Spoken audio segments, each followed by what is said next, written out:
Hi everyone, Ed Griffin here from Dublin City Council IBA Starbuck programme. I'm here with JP Kinsella here to have a chat about his career boxing and also his coaching career. Hi JP, how's it going? How are you doing, Ed? Not too bad. So come here, tell us JP, can you tell us how you started boxing and what age you would have been and what got you involved in the sport?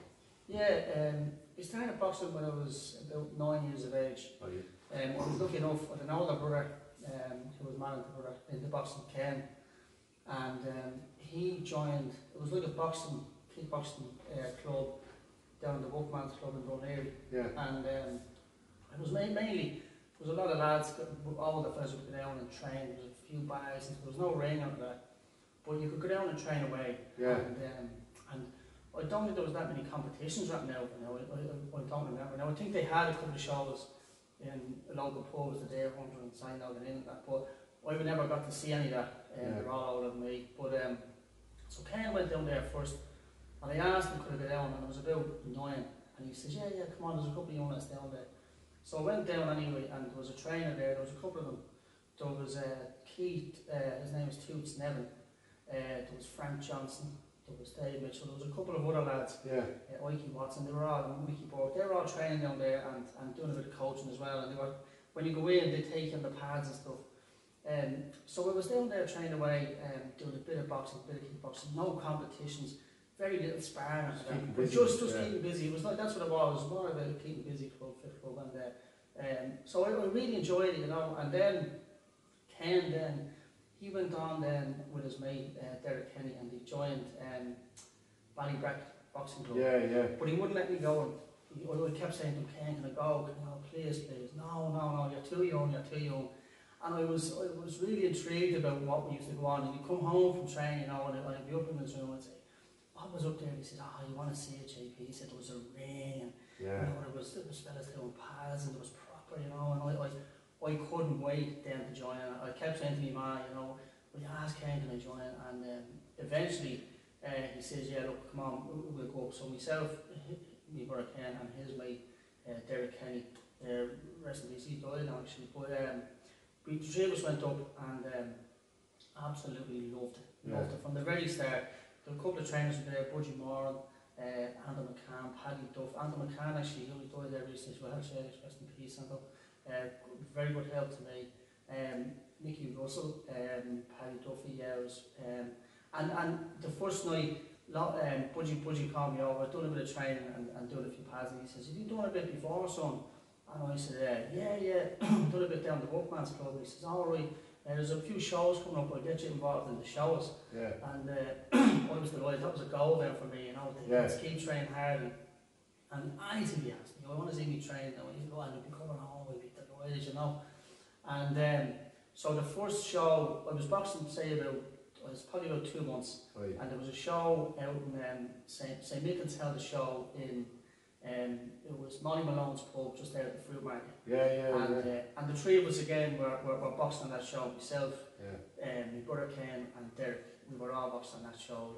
So Budgie picked us up and brought us out, and I'll never forget it. Like, to me, it was just all the excitement of boxing on the show. I didn't really care about winning and losing or that. Yeah.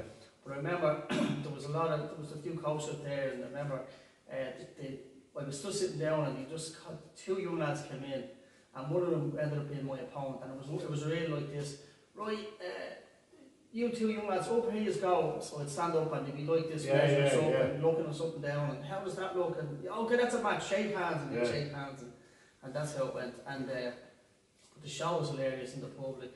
Halfway through the show, one of the barrels, because the ring was up on 4 barrels, and one of the barrels moved. So we had to get all the, go down to the ring, fix the ring, and then back in again, and off they went. Now, I boxed a fella on that show called Kevin McCormick, and he beat me, and it was close enough, but like that, I didn't mind. I was just delighted to do it. You know, it was something that I wanted to do. I played football and all that, but the boxing then was really what I wanted to do. Do you remember? I know like you were heavily involved with Dublin Juvenile. Do you remember your first leagues and all that? Yeah. So my first leagues, I'll give you a great one. Right? So I weighed in as a boy one. It was at 27 kilos. That's the weight, right? And when I weighed in about, I think it was I got on the scales and I was about 24, but Budgie was clever. He took me off the scales and he says, go over and get your gear back on you. So I put on my gear, I didn't know what he was doing. He put keys in my pockets and he says, right, jump back on the scales. And it was 25 point something. So you're in the so I was allowed in the leagues then, because if we were over the 2, I wasn't allowed in, you know. There was about 6 lads in my weight. And at that stage with the leagues, it wasn't in the ring. Yeah, you used to move around the clubs. Clubs, And I remember my first fight in the leagues, I boxed a fella in Drimnagh. His name was Moyle Connors, and he boxed for St. Aidan's out in Tala. And Moyle beat me now. But I boxed him, I think I boxed him 5 or 6 times after that. And they were all very close scraps. So I didn't lose them out of that, but we were all very close, you know. But I lost my first fight. And then I think I won 2 or 3 fights in the leagues. And then I got to the finals. And the finals was on the ring side. And in I went anyway. And I lost in the finals. My mum and dad came out to watch and all that. It was brilliant to watch, But I lost in the leagues finals at 27 kilos to a fella from Ballymun called Neil Whelan. And then what happened was, after the leagues then, Budgie said to me, look, although you lost in the finals, I'm going to put you into the Dublin Championship. It's a big step up. Big step up, you know what I mean? And like, I think he was sort of like, they were saying, Jay, this is like, you know, he wasn't even the way, and yet he still got to the final. So I'm happy enough, you know what I mean? And in fairness, I did lose the final. It was close, but I didn't win. So I went forward to the Dublin Championships then, and like that, it was strange, like back then, like when I was weighing at 26 kilos, there was 6 or 7 in the weight. You know what I mean? Like at 27 kilos now, you probably get 1 maybe, 2 max. I mean, where it's all heavier weights now, you know. But so I went through the Dublin Championships, and I won the Dublins. And I remember on the way, I boxed a very good young lad from Darndale called, his name was Stephen Pryor, and he was brother of Jimmy Pryor.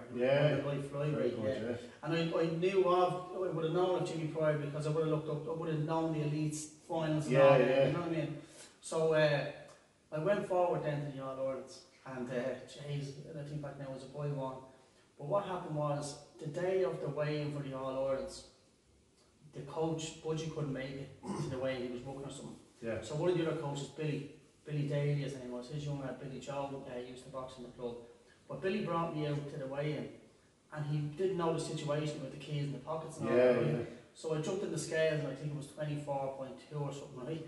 And I remember, I remember this clear day, I was taking my watch off when I was getting onto the scales, right? And one of the lads who was weighing in said, son, you better put that watch back on you. But, so what happened was, I was too light, and they wouldn't let me into the All-Irelands. I was devastated, absolutely devastated.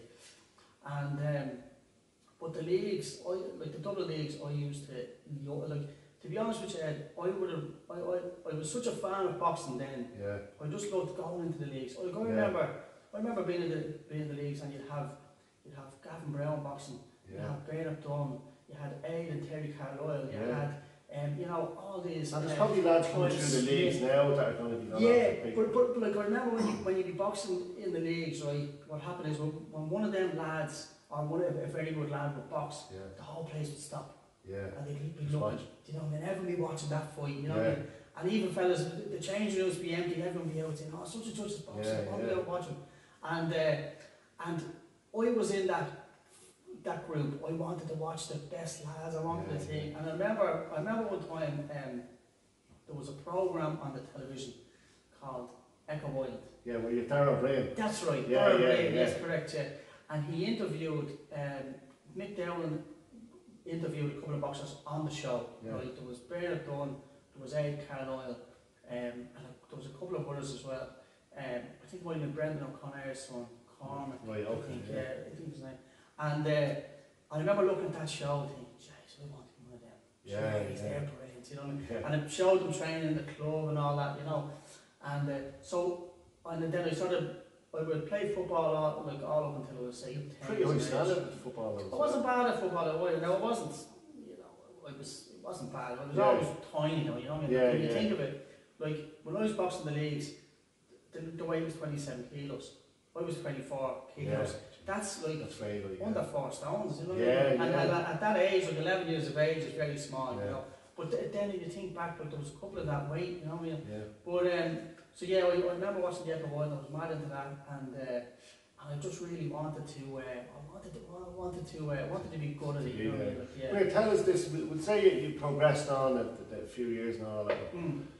You got like more success at juvenile level. But you remember the first time you boxed for Ireland, or even a representative team of Dublin? Yeah, like so when I was so when I came through as a schoolboy up to youth, I only so I was lucky enough. I didn't win.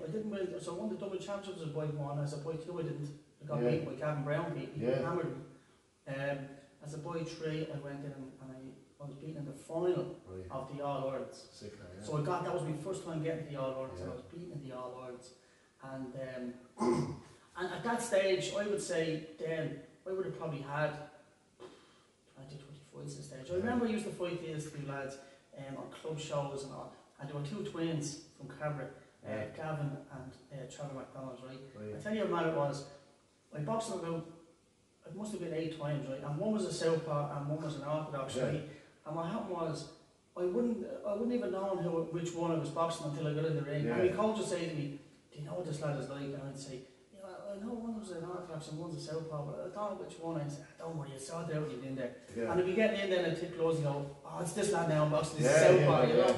But so I was getting all these scraps, and then eventually then I got an All Ireland when I was a boy 4. I won an All Ireland. I think it was 23 kilos. How did that feel? Amazing. My mum and dad there, all family and all there, you know, and my mates and all that. It was brilliant, you know what I mean? And but then like that, I remember the whole thing when you up at the club in Ballybrack, they said to me, Budgie said to me, right, whoever wins an All Ireland will get free subs for the year. And I was delighted they get the free subs, you know what I mean? And they'd be coming in and they'd be collecting subs, and I don't have to pay, I'm Irish champion, you know? And so it was great for me, you know, and but like that, my coach at the time, Budgie, Tony, Nick, Adam McCann, they were all Paddy Lovely, they were brilliant for me, you know what I mean? They were absolutely great to me. Then as a youth, lost in the Irish final as a youth 1, lost in the Irish final as a youth 2, and then something clicked with me. I went on to under 18s then. So after U2, I was 16, and then I went on to the under 18s. And what happened then was I sort of changed physically. I physically changed. I went from being sort of weak, but being, you know, a nice stylish boxer.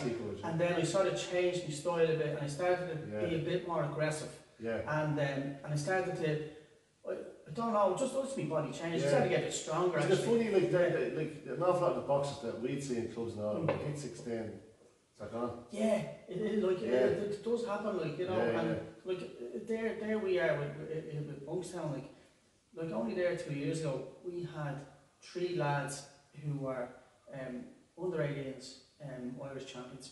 Sean Marty, he probably has about, at that stage probably had 4 or 5 Irish titles. We Dylan Doyle, he had 4 or 5 Irish titles. Very good. And Sean Kavanagh, I think he had 1 or 2 Irish titles. And they were all Irish champions, right? And we were starting the season, and they were just after being 2018, and all 3 of them were gone. That's right. So we made a conscious effort as a club. We said, look, you know, we can't, this is madness. We're not going to be gone. So we got on to them, we got on to their parents, we brought everyone on board, you know. And then they came back, Sean Marty won. I remember Sean with the elites, Sean Kavanagh won the intermediates title, he was in the elites. That's right, Dylan Doyle hasn't made it back yet, but we're still on to him, you know. And every time I see him, he keeps saying, "No, coming back, Jake, coming back." But so when I went to under 18s that time, I was very lucky. I changed, and I was making life flyweight very handy. But I went in then, and I won the under 18s.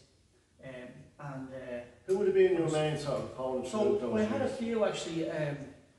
So I had a fella from up the north called Tommy Long. Very strong, small, stocky, strong, you know.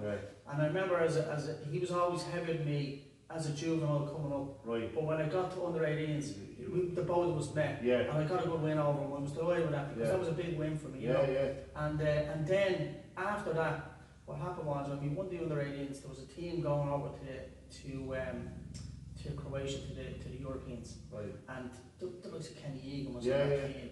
Jesus, was a very good team. Gavin Brown, Francie Maughan, great lads, you know, really strong team. But I don't think I was in that class at that time. Right. But so what they done was they organised a young Ireland versus young England in the stadium. Yeah. And I boxed a fella on that called Darren Langley, and he was very good, really good. Yeah. And he went on then and won Commonwealth gold medals and everything. Yes. But I got a great win over him in the stadium. It was the first fight, everyone was there in the stadium, and I got a great win. How did that feel boxing your country? Yeah, it was amazing. Because me growing up, being a fan of boxing, watching all them lads, I wanted to be like them, you know. And got a great win in the young Ireland versus young England. And then what happened was, from what I heard afterwards, there was a committee meeting. Right. And at that stage, Kennedy Egan was a year younger than us actually. Right. But he was in the same group because he was that good. You know? Yeah. And so what happened was, they decided to send a team. Now, at the first outset, I wasn't on that team until they seen me against young Ireland. And he said, and I remember it was clear, like Austin Cruz stood up for me and said, I think that young lad should go. Yeah. He's the right age. He's going to be a good light flyweight. Yeah. He's making the weight handy, and he could be great for you. This was benefit. This was benefit. Yeah. And they picked the team. They sent me over. And I had a great tournament over there. The training camp and all, the stadium. Really professional sort of. The whole, you know what I mean. I loved it. Absolutely loved it. And went over to Croatia. Had a great last 16.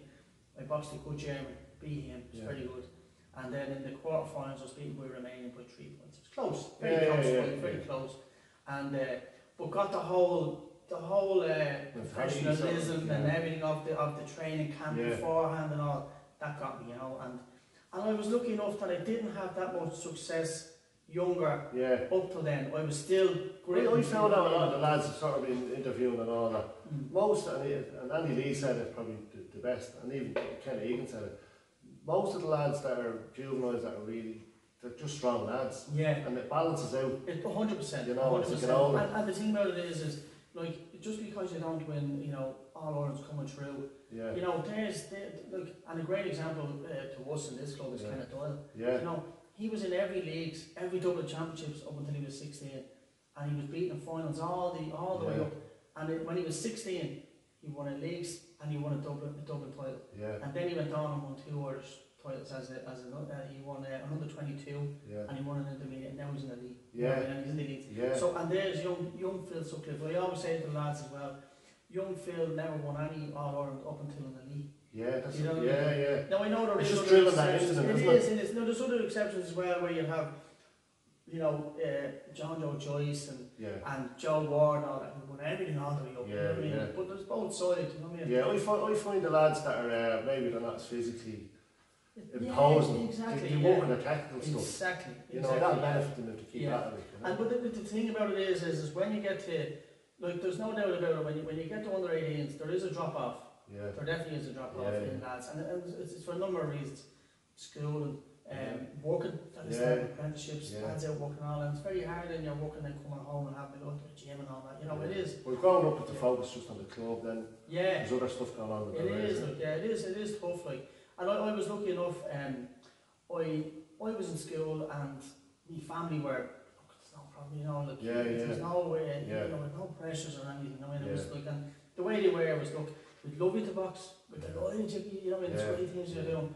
But look, son, you know, if you know, they will encourage me all the time. Yeah. But if I wanted, if it was really getting to me, they would have had a chat with me then. So, look, it's probably a lot to do with like the gang of lads you hang around with. Exactly, as well. Peer pressure and stuff. Yeah. If they're real friends, they'll probably tell you to stick at what you want to do. And that's what happened as well. There was like my best mate at the time, Dean. He played football for Joey's, and then he went down to Belvedere. Another mate of mine, Steve. He was the same. They were mad footballers, you know, and they were in that sort of, you know. Now don't get me wrong, we had our school nights out with all the lads together and all that. But boxing was always number one for me. I always boxing. Yeah. You know? So you won a senior title. So when I got back from the Europeans that point, then I went into the intermediates. Right. And won the intermediates. And then I went into the elites then. Yeah. And like, I remember my coach saying to me, Anto was saying to me, look, you know, you could be in a very, very select club here. Yeah. There's not many people have done an under 18, an intermediate and an elite in 1 year. Yeah. You know what I mean? I think think Bernard done it, and Wayne McCullough I think done it, and a couple of others done it as well. George O'Ward and all them as well. But I got to the final of the elites, and I was beaten by Harry Cunningham. Yeah, he was just too, you know. I was sort of, although I physically developed well for an under 18, an 18-year-old, I still wasn't. He just had a bit more ring craft. He was a good bit older than me, and he was just, he was physically better on the weight, you know. But that bit between me teeth was there then. That was my goal then. I wanted to get an elite title now, you know. And came back the next year, got an elite title. Over the moon, the whole family. Who'd you box in that fight? So I boxed I had a couple of fights to get through. I remember I boxed Jimmy Moore from Limerick. That was a good scrap. Boxed Paul Baker. Yeah, that was a good scrap. I can't remember whether I boxed Paulie Highland that year or was it the following year. And in one of the years I boxed Conor Ahern as well. Yeah, first. So they're all good lads. Paulie Highland was very good. Yeah. And so I got two Irish. So I lost the first year. Yeah. Then I won it the next year. Then I won it the next year after. Yeah. So I had 2 in a row then. Yeah. At light flyweight. So I was delighted, you know. Yeah. And that got me then to the World Championship. So you were very unlucky in that, weren't you? Like, yeah, I have to say, like everyone I spoke to about it. Yeah, it was close now. I have to say it was close, and for a long time after that, my head was wrecked. Yeah. After you find it hard to do with the whole things of you know the what have I done that? What have I done that? But like that, we had a training camp down in Limerick. Yeah. And I remember we were down in Limerick training, and it was a good team, very strong team, good team of coaches around, very professional, you know. But we were in Limerick University training, and the Munster rugby team were there at the same time. Yeah. And we'd be having lunch with Nick Galway, we had lunch with Paul O'Connell, you know, we were with the stars, like, you know what I mean? And that clicked with us as well, like it was a real professionalism, you know what I mean? Yeah. And so when we went up to Belfast then, I would have kept an eye on everyone on my way around the world, and I would have been clever enough like that, you know. But the first draw, I remember reading that there was a programme book, right, and it had ones to watch, right, and there was a fella, it was the same year as me, I'd seen him in the Europeans a couple of years before, in under 18, called Salamov from Bulgaria, and he was one to watch in the team, right, in the programme for the World Championships that year, in 2001 in Belfast, and then of course, first draw, Salamov. So, you know, and then, the lad, in fairness, the coaches would have done a little bit of homework on him. Yeah. But it wouldn't have been as tense as it is nowadays, you know. Like, it wasn't social media. It was more. It was more. Look, is he a southpaw? Is he orthodox? Do you know? He's an orthodox boxer. You know, he's tall, but he's very clever. You know. But we had a great scrap. Yeah. Really, really good, tight scrap, and I beat him by a point. Yeah, very close. You know what I mean? Did you prefer the point system or the tenth? Yeah, so that's a funny one, you know, because I never got to box I suppose in club shows you would have boxed the point scoring thing now. Back did it suit you? Like Johnny Joyce was saying, it suited him, the point system. No, probably wouldn't have, because I was a go forward attacker, and that's, I was always up, the way it would have been fit, I would have been ready to go. It would have been a tough little light flyweight, wouldn't have been the most technical, and wouldn't have been the most stylish in the world. But we had a good style, and people outside would have liked watching it. Because it would have always made it scrap, you know what I mean? So you go back to the World Championship. So I beat your man Salamov by a point, and then that got me through to the quarterfinals. And I remember the day, the quarterfinals day, there was 6 of us, and we were all in there, 6 Irish lads, and we were fighting for medals. The atmosphere was brilliant. And everyone was coming in Ireland. It was in Ireland. You know what I mean? This could be life changing. You know what I mean?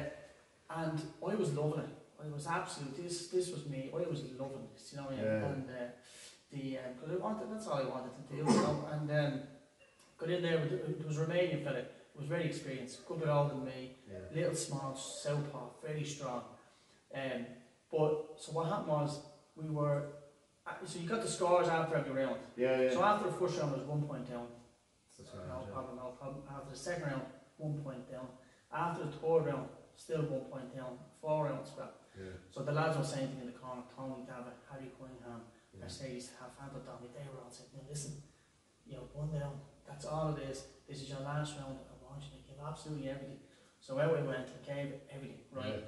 And it was the time the computer was gone, but what happened was, about 30 seconds ago, I went ahead, right? And I heard an you're on your bike, Yeah, because you could do that then, you yeah, know, yeah, yeah, sort of you back do your on, head, goes on there, yeah, yeah. yeah. But I tried to do that and it was completely against my own way of boxing. I went in the back foot and he caught me a couple of shots, went back, bell went, did I do enough, did I do enough, did I do? Beaten 22-20. And I have to say I was devastated after that. Yeah. It really was. Now I was delighted with how I performed. Yeah. And the whole thing of, look, I think it was probably 19 or 20 there at the time. People were saying to me, JP, you've years ahead. You've absolutely, you know, you've 4 or 5 world championships still to go, you know what I mean? But not realising that was me one and only. Yeah. Do you know what I mean? Yeah, like, you don't know the time, just don't know. Like, so I sort of took that on board as well, you know, the positivity out of it. But I couldn't help but thinking, what if I just done that? What if I, because how did you cope with that? Did that bother you for a long time? It did for a while. Afterwards it did, you know. I had, you know, why did they just do this? Why did they just keep going? Why did they just, you know, why did they run? Why did they jump out of the ring and go with the 2 fights? I suppose if I had a walk, it's just how it is. It's just how it is. I mean, so I had to, I was talking to a few people about it and said, look, you know, JP, you have to accept it. You just have to, in your own head, you have to accept this. That's what it is. And once I done that, I was fine about it, you know. But the other thing was the fella who beat me, he went into the semis, he won handy enough. He went into the finals. I wanted him, he pulled out injured in the final, you know, so I could have beaten me, you know. No, in fairness, the fella who won in the end, Cuban, he won the gold medal, he was very good. Very good. Well, did you box for much longer after that? So yeah, the next year I came back to I went into the elites again, and I was beaten in the final of the elites by Paul Baker. He got his revenge on me. Now I'd have to be beaten too before he got me that year. And then my thing was then, I was struggling to make the weight a bit, was to move up to flyweight. And then a few offers then come in to go pro. I was meant to go to England over to Huddersfield. To turn professional, I was going to move over there. What age would you be in then? I probably would have been about 22, 23. Yeah, it's quite young. It was, and I sort of stepped away from boxing a bit. I was taking a bit of a break and stuff like that. And I was going with a girl around the time and stuff like that. So we ended up then, we had a baby. And then I sort of just, my focus had changed. Just my focus had changed, you know. And have you ever regretted that, like not going pro? No, because like from everything I know now, pro was a very hard game. Very hard game. Now the only thing was that, you know, people were telling me, Jesus, JP, you're still be made for pros. Now I would have been a flyweight. You know what I mean? Look, and it wouldn't have been. People were saying to me then that was the apple. You know what I mean? It was saying, JP, you're still be made for it. JP, 5 fights will be fighting for European title. JP, you know, you can do this. And but there wouldn't have been that much money or involved. You know what I mean? So what I decided to do was, look, I said, no, I'm going to get stuck into the child now and all. I got a job doing, and I'd done accountancy exams then. So I was happy enough then to start working away, start providing for the family. And then I had more kids then and everything else. So what happened then was I sort of gone out of boxing for a while. Although I was keeping an eye on things, what's going on, I was still saying, you know, the comeback might be on, you know what I mean? But once you're out of it, it's very difficult. That's what it is. It was, and to be honest, I sort of had done what I wanted to do. You know, now, don't get me wrong, I wanted to go to the Olympic Games, I wanted to be, you know, this and that. But it just wasn't that. I didn't have it at that time. Well, come here, you set up Monkstown, but Monkstown is probably one of the most successful clubs in the country. Like. That's one of the greatest things I've done now, I have to say, and one of the like, as you said, it'd be one of the top clubs in the country now, and we're producing champions from schoolboys, schoolgirls, right up to elites. Right through, I find a lot of clubs, they get an awful lot of juvenile champions, or they focus an awful lot on elite champions. It's not a great spread. Your club's a great spread. We're doing well at all. But the thing that it is as well is like we're extremely lucky with all the lads we have. We have a lot of help. Like we would have 10 coaches here. You know, well, we 10 registered coaches. You know what I mean? And every night you probably have 4 or 5 that will be here. Do you know what I mean? Like, which is great help. Exactly. And then like we're doing very well. Like there we have like myself and Tommy Rappel, we would have been the originals of the club, and Andy Brennan and that. But like bringing the likes of James. James, great coach. Flying he is, like he's like, a after saying this, though, he's probably one of the best coaches in the country. Yeah. Do you know what I mean? And he's on the high performance things now, yeah. So he's doing, he's involved now with the IABA, the youths and the junior setup, you know. Yeah. Brilliant. You know what I mean? Like, and that's great for us. Yeah. It's fantastic that he's getting that, you know what I mean? But it feeds back into the club as well. And the great thing about him is like, he never misses a night in the club. Yeah. Never. So it frees up me, frees up Tommy. You know what I mean? Tommy doesn't miss nights here, he only lives around the corner. So for me then, I'm sort of working on other stuff. Overseeing you know what I mean? Exactly, do you find that difficult, like sort of juggling? Like I know in my own club, I sort of do a bit of a similar sort of role, where you're running the club, you're trying to coach, but you're also trying to manage the finances and all that. Of course, yeah. Like that, I wouldn't be afraid to delegate stuff. You know what I mean? And we've lots of help. Yeah, that's great. Always a help, and we're very, very lucky with that. Like, so basically, you know, when we're all here in the club, and look at air club nights for the boxers, competition lads, Monday, Wednesday, Friday, and we'd have, you know, probably 5-6 coaches here, right? But you could have 40 boxers. You know what I mean? And then we have our fitness classes then Tuesday and Thursday, and then we have our beginners then. They come in on a Thursday and a Friday. Yeah, so the club is well used. It is. Like, oh, we're here, like, you know what I mean? Like, Tell us this, you set up the Moosetown, it's probably it is the biggest one in the world. Moosetown Box Cup. So the Moosetown Box Cup, that was it. So the we set it up. This year would have been the 8th year. Yeah. But obviously it didn't happen this year because of the COVID. Like, but so it was originally set up. Basically, there was a couple of reasons why we set it up. One was the club was absolutely flying at that stage. And we did a lot of good schoolboy and youth junior boxers.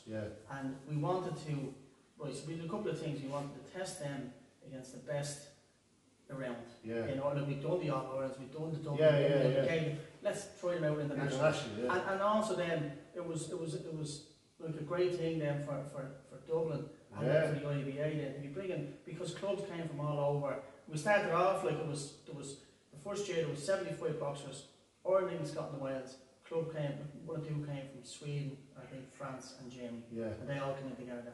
And it was only for 11 up to, I think it was 15-year-olds. And we had a great crop of young ones then. Like Kenneth Doyle, we had Dylan Doyle, we had Cameron Fox, we had the two Larkin brothers, Owen, Larkin cousins. We had a great crop of young lads back then, you know what I mean? And we got to see great things. Jake Grapple, he was an underage, but we got him about then. How did you find it as a sort of like, as it grew, sort of like, because you know, everything sort of started. But it grew up to. That's right, So it's just, like, so every year more clubs wanted to get involved, and they were coming from different countries, because it was just sort of the word was going around, you know what I mean, like that. There's this box cup here, you know, and in fairness, we're very lucky, and you're the same with the Esca Box Cup, like the airport is close. Do you know what I mean?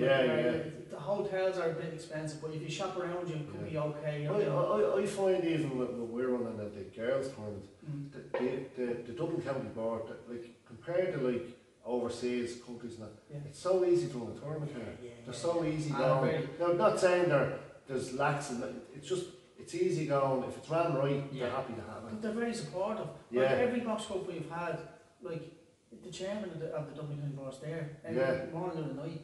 The registrar of the IABA, the president of the IABA, like Stephen Connolly, the registrar, Dom, the president, when Pat Ryan was there. Like they're all, you know, and they're there, they're in support, you know what I mean? Like, it's brilliant.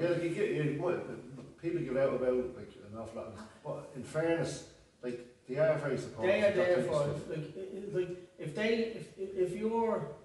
they're there for developing boxing. You know what I mean? And if you have a plan that will develop some sort of boxing, they'll go with it 100%. They'll help you out in any way they can. That's within their guidance. You know what I mean? But say moving on to say coaching yourself and all, you've done with the high performance. If you have any ambitions in that respect? So like I've been very lucky. Do you know what I mean? Really lucky like that. When like the coach in the club was flying. Do you know what I mean? And then obviously what started to happen then was when all our coaches then were here then, it sort of then let me branch off a little bit more. So I remember sitting down with yourself, with Philip Keogh, Frank Stacey, there was Philip Sutcliffe. Yeah. You know, there was a good few of us, and we all sat down and said, look, you know, how are we going to develop Dublin now? You know, let's look at the Dublin stuff. And we come with the Dublin schoolboys, the setup. And if you remember, like our first trip away was over in Newcastle. Yeah, 20 years ago. That was brilliant. You know what I mean? And then, so what happened there was, like, when we started off, we brought 25 boxers over there. And they're from all different clubs around. Yeah, that's the best. Straight away, you have the young Ed Griffins and the young JPs and everyone else saying, I want to be that, I want to be that. And then they want to be in the Dublin. And that's what's happened. But I think even like the way you developed the Dublin team, before it was sort of like a hodgepodge where we bring a team down to Galway with a box with a club. And like the way you done it was sort of like even the training session to have over here with the squad training. It feels like you're on a Dublin team. Yeah, exactly. Rather than you're in a club that are going down the country. Yeah, but the thing about it is we like, and the thing what we've been very lucky with is that we have input from all the Dublin clubs. Yeah. Now you want to do, we can't make it this week, that's fine, no problems at all. But like I would say 95% of the clubs, if we run a training session, they'll be here. Yeah. And in fairness, we're very lucky. And I spoke about this at the Dublin County Board meeting there at the end of last year, right? To say that, like, when you look back over last year and previous years, like, it's like in Dublin, we're extremely lucky that it's not just one or two clubs or three clubs that's winning all the titles, right? It's completely spread out. Totally, like Monk's turn winning the titles, Esker's winning the titles. Like there only last year or the year before we had St. Pappin's chipping in with an Irish title. But that was their first Irish title in the world. Ballybracket are having 2 or 3 Irish titles. That's their first Irish title, I think, since me and Paul are working. But that's probably an awful lot of that will be down to the squad. It's down to the squad and getting everyone involved. Like and like that's it. Just getting everyone involved. You know what I mean? And in fairness as well, like Art and the Dublin County Board and Philip Sutcliffe, who heads it up, who heads the coaching committee, they're really on board with that, and that's what they want. And the thing is we're getting great results out of that. You know? Well, you talked to Phil there the other week and all, like, you can sort of see it in Phil. He's that long involved in boxing, but he's very emotional and passionate about it. He is, 100%. You can see that, like, when you're speaking. But look, the thing about it is and I've learned an awful lot from Phil in the way that, like, if someone needs help to do with boxing and they came to Jake and they're from a different club and it's okay with their club and everything else, no problem. Like I remember, and I give you a great one, and this really stuck in my mind, right? When I'd lost my first elite title against in Harry Cunningham that year, right? All the runners up were invited up to a training session in the stadium, and I was there with James Moore from Arklow, right? And we became very close, very good friends. And afterwards, so what happened was there was 2 training sessions in the day, and after the first session there was a dinner, and then there was a break of 2 hours. So he said to me, look, we've a couple of hours to kill. I'm only living down the road. You're going to go down to the house and have a cup of tea and watch telly. And I said, all right, So what happened? James was boxing Arklow all his life, and he was mid-20s then, and he was working as an electrician, and he moved up to Dublin, right? And he was living in a one-bedroom flat on the South Circular Road, right down the road to the stadium, right? And he was telling me, he says, JP, you know you're out in Ballybracket and all that, are you getting much sparring? And I was saying, oh yeah, well, and truthfully I wasn't, because I was I was so small for that age. I'd be sparring welterweights and middleweights and all that, and you know, and so he said, look, he says, and he told me what he does, right? This is what James used to do, was right. On a Monday night, he would go to work, he'd come home, and he'd go up to Crumlin, and he'd train up in Crumlin, and he'd say to Phil, anything you need to, or Bra, or any of the coaches, anything that you can improve on, and they'd say, oh, JP or James, you need to be up a little bit more, and that was grand. Tuesday night, he'd go to Sabres, John McCormick, Jimmy Hall, Terry Hamilton, all these lads, do the same thing. I think we could, well, I think you're maybe when you're bobbing, maybe bring this up and that, right, that's grand. The next night, Drimnagh, next night, Neilstown, next night. So he was travelling around, but he was doing it all himself. And that's how accommodating the Dublin boxing clubs were. No problem. Still Ireland. And train away, and you're up living here. No, and there was none of this like, well, you can only train if you box for us. That's not the way it was. They were more than welcome. And you want to win the league title, well, anything you need will help you. And that's. And they'll not look for a claim. I think that's exactly how Dublin boxing has done so well now, because like there we had like a fella from Mongolia, just right down to nowhere. He'd been in the APB, he was brilliant, he was. Like, and we were just, he's trained away, no problem. You want to box? Well, if you want to box, you're more than welcome. Like, I think he had one scrap and then he moved off, but he keeps ringing me saying he wants to come back. You know, but we're there to help him. He wants, you know, no problem. Come here, we're going to wrap up now in a minute. Have you just this thing we're going through now, the COVID-19 coronavirus? Have you any sort of words of encouragement for that? Maybe people that boxers that maybe can't get to a club at the minute. Just something to keep them positive. But what I would suggest you do is try and improve yourself, because the thing about it is if you can pick up a combination, or you can pick up a bit of skill or whatever. If you're self-taught, you never lose it. You'll never ever lose it. And so that's it. So try and improve yourself. You know what I mean? Don't be waiting for, we'll wait for the club to open and then we'll do something. No, try and do it yourself. And that doesn't mean like, do 10 hours a day. Do a bit of running if you can, and then do your own bit of shadow boxing. Watch a few bouts. Be your favourite boxer. See something that he does, and have a look and see, Jay, that's brilliant. And then you try and do it. And then what you do is when you go back to the club, then tell your coach, look, do you never realize what I'm at to learn, and what do you think? And he'll tell you, he or she will tell you, look, maybe you need to do this a little bit or maybe that. So try and improve yourself, because if you're self-taught, you'll never forget. Well, great. Thanks very much. No problem, Griffin. No problem. Anytime. So guys, we'll see you next week for another interview. Thanks very much. Thanks, guys.